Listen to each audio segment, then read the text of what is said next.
So Revelation 4 and 5, you suddenly like this unbelievable, dramatic kind of insight into the worship of heaven, which is like, wow, what are we going to be spending eternity doing? And it's this kind of amazing picture, living creatures, angels, elders, heavens and earth, just worshiping the throne. But I've heard you talk about this amazing moment where you see in Revelation 4, I think it's the living creatures. It says, in a sense, around the throne were 4 living creatures, and they were covered with eyes in front and back. And he describes them. Each of the 4 living creatures had 6 wings, covered with eyes. Just this idea of seeing incredibly. But then in Isaiah 6, where we see this another kind of incredible God encounter, we see these kind of living creatures, but this time the wings are covering their eyes. Why in Isaiah do we see kind of eyes being covered in this? I know obviously in the Old Testament's idea that if you were to see God, you'd die because it's so overwhelmingly glorious and incomprehensible to kind of, but here they're seeing. They're right up close and they're seeing. There's no need to cover their eyes. Why is that? Oh, a very good question. It's twice there. In fact, this is the first time I realized it's twice. Mm. It's in chapter 4, verse 6, full of eyes in front and behind. Yep. And then in verse 8, are full of eyes around and within, day and night, that they do not cease to say, holy, holy, holy. Mm.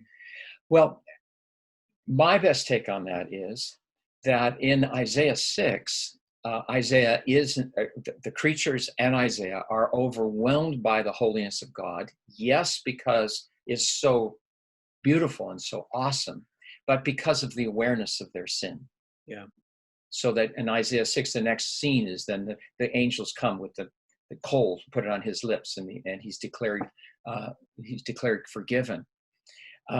So it's because of the sin of the creatures and the sin of humanity that they cover their eyes.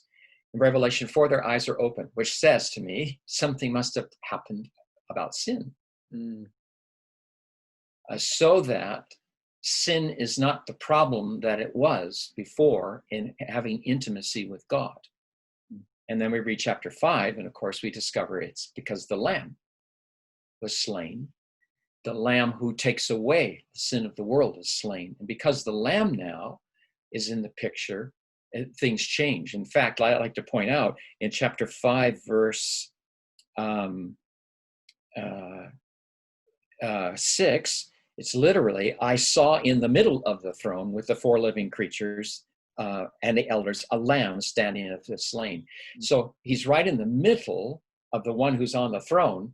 The one who's on the throne is awesomely holy. So the picture that John wants us to have is that in the midst of all that holiness is this Lamb who's taken away our sin, enabling us to move into that space of holiness and in some sense still see it. So that's what's changed, is that God has done something about our sin. The holiness of God is still massive and overwhelming. Hebrews, our God is a consuming fire. I've been meditating on that a lot lately. God is bigger than any of us realize. He's more pure and more beautiful and more awesome. So we're still going to have that sense of, oh my goodness, what am I doing here? But we don't have to be afraid to be here. Yeah. And we don't have to cover our eyes. There's that great hymn, Holy, Holy, Holy. Though the eye of sinful man thy glory may not see. I understand why the writer put that there, but I think that's Isaiah 6. I don't know that you can say that same phrase in light of Revelation 5. Though the eye of sinful man thy glory may not see. No, I think that because of the blood of Christ, these sinful eyes get to behold a measure of his glory.